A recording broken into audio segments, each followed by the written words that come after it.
அன்பான நேயர்களே வணக்கம். எல்லாரும் எப்படி இருக்கீங்க? நீங்கள் கேட்டுக்கொண்டிருப்பது பெரியார் சமுதாய வானொலி வழங்கும் அறிவியல் தேடல் நிகழ்ச்சி. நேயர்களே, இந்த நிகழ்ச்சியில விதவிதமாய் விஞ்ஞானிகள் அறிவியலும் ஆளுமையும் அன்றாட அறிவியல் போன்ற பல்வேறு விதமான அறிவியல் சம்பந்தப்பட்ட சுவையான நிகழ்ச்சிகளை தான் கேட்க போறோம். அறிவியல் தேடல் அப்படிங்கிற இந்த நிகழ்ச்சியை நமக்கு யார் வழங்கியிருக்காங்க தெரியுமா? நம்ம பெரியார் சமுதாய வானொலியோட இணைஞ்சு இந்திய சுதந்திரத்தின் அமுத பெருவிழா, இந்திய அரசின் விஞ்ஞான் பிரச்சார், அப்புறம் தமிழக அரசின் அறிவியல் மற்றும் தொழில்நுட்ப மையம். வாங்க நேயர்களே, நிகழ்ச்சிக்குள்ள போகலாம், கேட்கலாம், ரசிக்கலாம், அறிவியலை சிந்திக்கலாம். தானானே தானானே தானானே தானானே தானானே தானே நானே தன்ன நன்ன தன்ன நானே. ஆடுவோமே பாடுவோமே அறிவியலை தேடுவோமே, அன்றாட வாழ்க்கையில அறிவியல் தேடுவோம். ஆமா, அன்றாட வாழ்க்கையில அறிவியல் தேடுவோம். தான நன்னே தான நன்னே தான நன்னே தான நன்னே தன நானே தானே நன்னே தன்ன நன்ன தன்ன நானே. குடையாகும் வானத்தில் குவிஞ்சிருக்கும் அறிவியல், குடையாகும் வானத்தில் குவிஞ்சிருக்கும் அறிவியல், அன்றாட வாழ்க்கையிலே அறிவியல் தேடுவோமே. நாம அன்றாட வாழ்க்கையில அறிவியல் தேடுவோமே. தான நன்னே தான நன்னே தன நானே தான நன்னே தன நானே தானே நன்னே தன்ன நன்ன தன்ன நானே தானே தன நானே தானே நன்னே தன்ன நன்ன தன்ன நானே. கால் பதிக்கின்ற மண்ணிலும் குடிக்கின்ற தண்ணீரிலும், கால் பதிக்கும் மண்ணிலும் குடிக்கின்ற தண்ணீரும், கடலோர காற்றிலேயே கலந்திருக்கும் வேதியியல். ஆமா, கடலோர காற்றிலுமே கலந்திருக்கும் வேதியியல். ஆடுவோமே பாடுவோமே அறிவியல் தேடுவோமே, அன்றாட வாழ்க்கையிலே அறிவியல் தேடுவோமே. நாம அன்றாட வாழ்க்கையில அறிவியல் தேடுவோமே. போகின்ற இடமெல்லாம் பொலிவான நுட்பங்கள், போகின்ற இடமெல்லாம் பொலிவான நுட்பங்கள், பொறியியல் வடிவங்களே என்னாலும் தேடுவோமே. நாம பொறியியல் வடிவங்களே என்னாலும் தேடுவோமே. தன்ன நன்னே தன்ன நன்னே தான நன்னே தான நன்னே தன நானே தானே நன்னே தன்ன நன்ன தன்ன நானே. பெரியார் சமுதாய வானொலியில் பேசுறோமே பேசுறோமே, பெரியார் சமுதாய வானொலியில் பேசுறோமே பேசுறோமே. பெரியோரே பிள்ளைகளே கேளுங்கம்மா கேளுங்கம்மாவே, பெரியோரே பிள்ளைகளே கேளுங்கம்மா கேளுங்கம்மாவே. பிரம்மாண்ட அறிவியலை புரிந்து கொள்ள புறப்பட்டு வாருங்கள் தாய்மார்களே தன்ன நன்ன தன்ன நானே தானே, வாருங்கள் தாய்மார்களே தன்ன நன்ன தன்ன நானே. ஆடுவோமே பாடுவோமே அறிவியலை தேடுவோமே, அன்றாட வாழ்க்கையிலே அறிவியல் தேடுவோமே. நாம அன்றாட வாழ்க்கையில அறிவியல் தேடுவோமே. நாம அன்றாட வாழ்க்கையிலே அறிவியல் தேடுவோமே.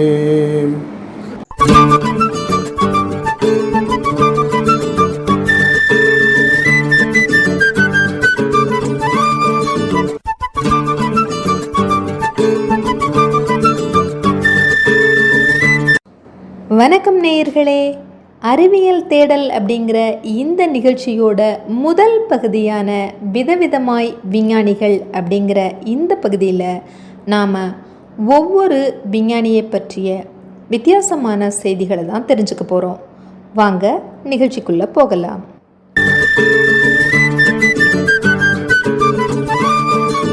பெரியார் சமுதாய வானொலி நேயர்களுக்கு வணக்கம். விதவிதமான விஞ்ஞானிகள் நிகழ்ச்சியில் இன்னைக்கு நம்ம எம்எஸ் சுவாமிநாதன் அவர்களை பற்றி தான் பார்க்க போகிறோம்.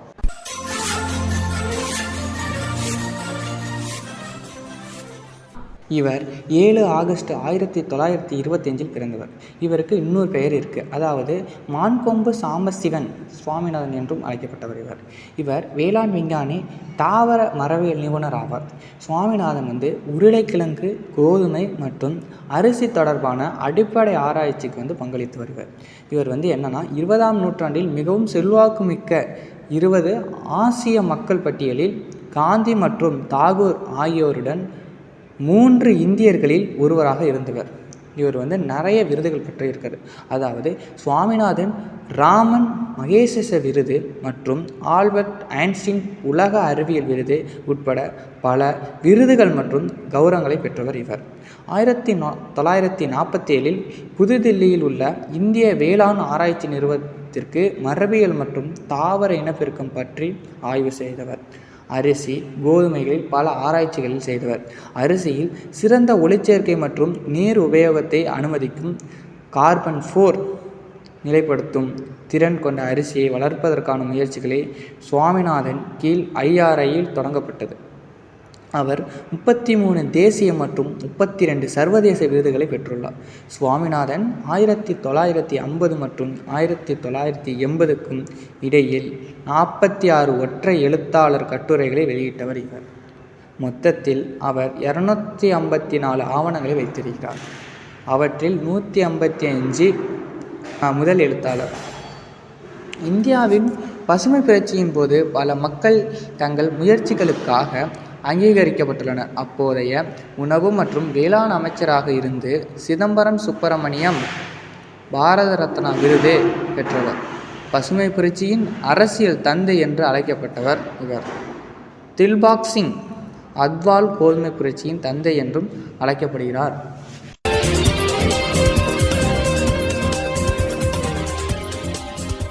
தொடர்வது அறிவியல் தேடல் நிகழ்ச்சியின் 2வது பகுதியான அறிவியலும் ஆளுமையும் பகுதி.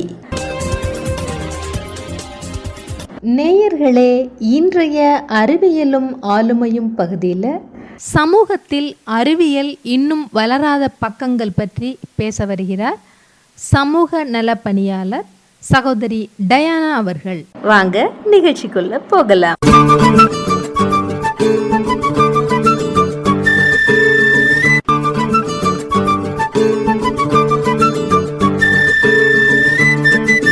நேயர்களுக்கு வணக்கம். நீங்கள் கேட்டுக்கொண்டிருப்பது பெரியார் சமுதாய வானொலி 90.4. இன்றைக்கு நாம் பார்க்க இருக்கக்கூடிய ஒரு மிகச்சிறந்த செய்தியானது அறிவியல் சென்று சேர வேண்டிய இடங்களை பற்றி நாம் இன்றைக்கு விரிவாக பார்க்க இருக்கிறோம். அதற்கு நம்மிடையே இணைந்திருக்கிறார் சமூக பணியாளர் சகோதரி டயானா. வாங்க டயானா. அனைவருக்கும் வணக்கம். எல்லாம் எப்படி இருக்கீங்க? நல்லா இருக்கீங்களா? எல்லாரும் நல்லா இருப்பீங்க அப்படின்ற ஒரு நம்பிக்கை இருக்குது. இன்னைக்கு நம்ம பார்க்க போகிறது எதுன்னா, என்னதான் உலகம் எல்லா சூழ்நிலையிலையும் வளர்ந்துக்கிட்டு இருந்தாலும் இன்னும் வளர்ச்சி தேவை. அதிலும் சிறப்பாக அறிவியலில் நிறைய மாற்றங்கள் வந்து கொண்டு இருக்குது. நம்ம சொல்கிறோம், நாடு முன்னேறுதுங்கிறான், அட மினு மினு மினுக்கா, ஜிலு ஜிலு ஜிலுக்கா, ஜெர்மன் அமெரிக்கா ஜப்பானு கணக்கா நாடு, நம்ம நாடு முன்னேறுதுங்கிறான். பார்த்தீங்களா, நம்ம நாடு எல்லா விதத்துலையுமே முன்னேறிக்கிட்டு இருக்குது. ஆனாலும் நம்ம கண்டுபிடிக்க வேண்டியவ நிறையா இருக்குது. அதில் இப்போ பார்க்க போனோம்னா நிலம், நீர், காற்று, வாயு, நெருப்புன்னு 5 பூதங்கள் இருக்குது. அந்த 5 பூதத்தில் ஒன்று கூட நம்ம உடம்புல இல்லைன்னா நம்மளால் உயிர் வாழ முடியாது. அப்போ நம்ம உயிர் வாழ்வதற்கு இன்னும் என்னென்னலாம் தேவை? இந்த 5 பூதத்தை வேற எந்த ஒரு இயந்திரத்தின் வழியா நம்ம உடம்புல ஏதாவது ஒரு இயந்திரத்தை பொருத்தி அதன் வழியா நம்ம எப்படி உயிர் வாழ்றது அப்படின்னு கூட நம்ம இன்னும் கண்டுபிடிக்கலாம். அது போல இன்னைக்கு பார்த்தீங்கன்னா வீடு எல்லாமே, நிலங்கள் எல்லாமே வீடாகுது, சாலை ரோடாகுது, அந்த ரோட்லலாம் கல்லெல்லாம் பதிக்க வச்சு எல்லாமே தண்ணி நிற்கிறதுக்கு கூட வாய்ப்பு இல்லாமல் எல்லாமே மாறிக்கிட்டு வருது. ஏரி எல்லாமே தூர்வாரப்படாமல் நீரெல்லாம் தேக்கி வைக்க முடியல. அப்போ அதுக்கு ஏதாவது ஒரு இயந்திரம் இருந்துச்சுன்னா அதை நம்ம வந்து நல்லபடியாக தண்ணீரை வந்து தேக்கி வைக்கலாம். ஏன் இதை கேளுங்க, இன்னைக்கு மனுஷங்க இறந்துகிட்டு இருக்கிறாங்கன்னா இன்னைக்கு ரோட்ல ஓடுற சாக்கடைய மனுஷனே இறங்கி அதை கிளீன் பண்றாங்க, சுத்தம் பண்றாங்க. அப்ப சுத்தம் பண்ணும் பொழுது அதனுடைய வாயுவை நுகர்ந்து அதனால மனுஷனுடைய மூச்சு விட முடியாம ஆயிடுறான். அப்ப என்ன பண்ணலாம், அதுக்குரிய ஒரு இயந்திரத்தை நம்ம வந்து கண்டுபிடிக்கலாம். அது மட்டும் இல்லைங்க, இன்னைக்கு பார்க்க போனா நமது மாநில மரமாக இருக்கக்கூடிய பனை மரத்துல 100 அடி உயரம் வரையிலும் அந்த காலத்துல பார்த்தீங்கன்னா ஒரு மனுஷன் ஏறி இறங்கி அதுல வந்து பதநீர், நொங்கு, பனக்கல்கண்டு அப்படின்னு சொல்லிட்டு பனை ஓலையெல்லாம் அதுலேருந்து பறித்து இறங்கி ஏறிக்கிட்டு இருந்தாங்க. ஆனால் இப்போ நம்ம கீழேந்தே அந்த நொங்க இருக்கிறது, பனை ஓலை வெட்டுறது இது போல் இருந்துச்சுன்னா அதுக்குரிய மின் தூக்கி ஏதாவது நம்ம பயன்படுத்தி இயந்திரத்தை கண்டுபிடிச்சி அதெல்லாம் நம்ம வந்து செஞ்சோம்னா இன்னும் நம்ம அறிவியலில் இன்னும் நம்ம வளர்ச்சி காணலாம். அது மட்டும் இல்லை, இன்னைக்கு எல்லாருமே பிறந்த குழந்தை முதல்ல இறக்குற வயதானவர்கள் வரையில கையில் பயன்படுத்துறது என்னது, அலைபேசி, கணினி. இது எல்லாமே வந்து நம்மளா கை விரலை வச்சு அதை டச் பண்ணி அதை டைப் பண்ணும் பொழுது தான் நம்மளுக்கு கையெல்லாம் வலிக்கும், விரல்லாம் தேய்மானம் ஆகும். டாக்டர்கிட்ட போனால் உங்களுக்கு கண்ணில் தேய்மானம் வந்துருச்சுங்க, உங்களுடைய நரம்பெல்லாம் தேய்மானம் வந்துருச்சு அப்படின்னு சொல்கிறாங்க. ஆனால் அதுக்குன்னு ஒரு இயந்திரம் இருக்குது அப்படின்னா, நவீன இயந்திரங்கள் அதுவே தானாகவே நம்ம சொல்கிறத வாய்ஸ் மெசேஜாக போட்டுட்டோம்னா அது தானாகவே பதிவாகி தானாகவே டைப் பண்ணி தானாகவே வந்துடுறதுக்கான ஒரு இயந்திரத்தை நம்ம கண்டுபிடிச்சோம்னா இன்னும் நல்லாயிருக்கும். அதே போல் தாங்க இன்றைக்கி நம்ம பார்க்க போனால், இப்போ நானே வானொலியில் தான் பேசிகிட்டு இருக்கிறேன். அந்த வானொலி இன்னைக்கு வந்து ஒரு எக்ஸிபிஷனில் வைக்கிற ஒரு பொருளாக மாறிக்கிட்டு இருக்குது.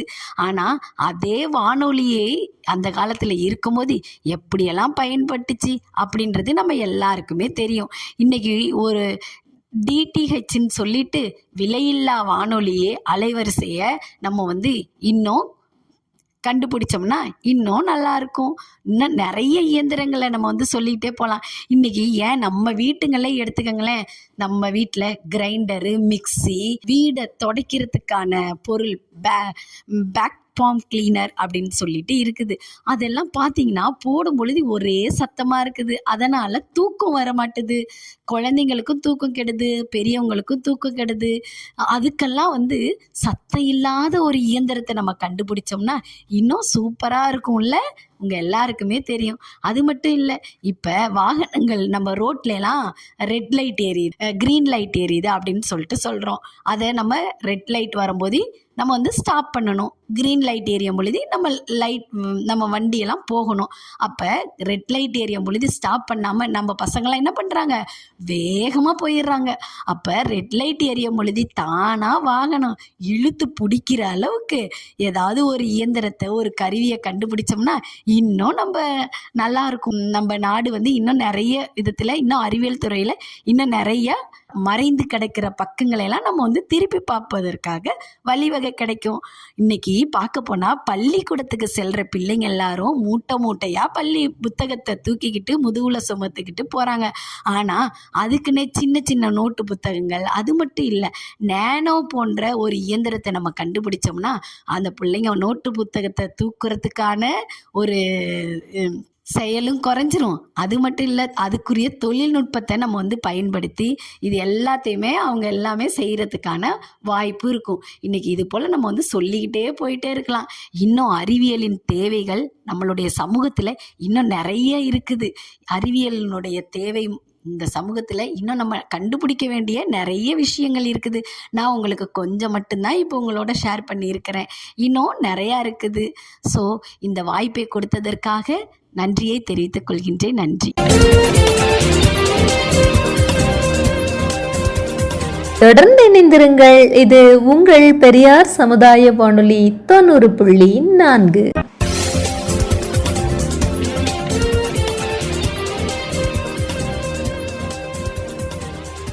வணக்கம் நேயர்களே, இப்போ நம்ம அறிவியல் தேடல் நிகழ்ச்சியோட 3ஆம் பகுதியான அன்றாட அறிவியல் பகுதிக்கு வந்துட்டோம்.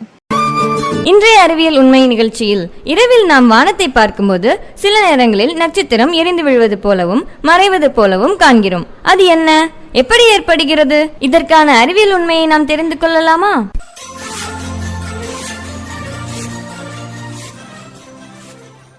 பழங்காலத்தில் எரி நட்சத்திரத்தை பார்த்தால் தீய சகுனமாக கருதும் வழக்கம் இருந்தது. இன்று எரி நட்சத்திரம் குறித்த உண்மையை தெரிந்து கொண்டதால் அது ஒரு மூட நம்பிக்கை என்பது புலனாகியுள்ளது. எரி நட்சத்திரம் என்று நாம் அழைத்தாலும் அது ஒரு நட்சத்திரம் அல்ல. இவ்வாறு பூமியை நோக்கி எரிந்து விழுவன எல்லாம் தூசு போன்ற சிறு துகள்கள் மற்றும் விண்கற்களே. இச்சிறு துகள்கள் விண்வெளியில் ஏராளமாக உள்ளன. புவி இத்துகள்களின் பாதை வழியே செல்லும் போது புவி ஈர்ப்பு விசையால் இவை புவியை நோக்கி ஈர்க்கப்பட்டு வளிமண்டலத்தில் புகுகின்றன. மிகுந்த வேகத்தில் புவியின் வளிமண்டலத்தில் புகுந்து வரும்போது உராய்வினால் தீப்பிடித்து எரிந்து ஆவியாகி விடுகின்றன. எனவேதான் எரி நட்சத்திரம் என்று அழைக்கப்படும் இவை பெரும்பாலும் புவியை வந்தடைவதில்லை, வளிமண்டலத்திலேயே எரிந்து மறைந்து விடுகிறது. வானம் தெளிவாக இருந்தால் இரவில் ஒவ்வொரு 10 நிமிட இடைவெளியிலும் குறைந்தது ஒரு எரிக்கல் அல்லது எரி நட்சத்திரத்தை காணலாம்.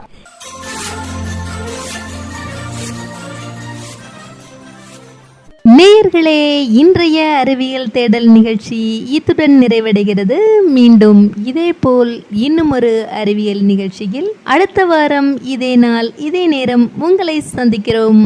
அதுவரை உங்களிடமிருந்து விடைபெறுவது உங்கள் பெரியார் சமுதாய வானொலி 90.4.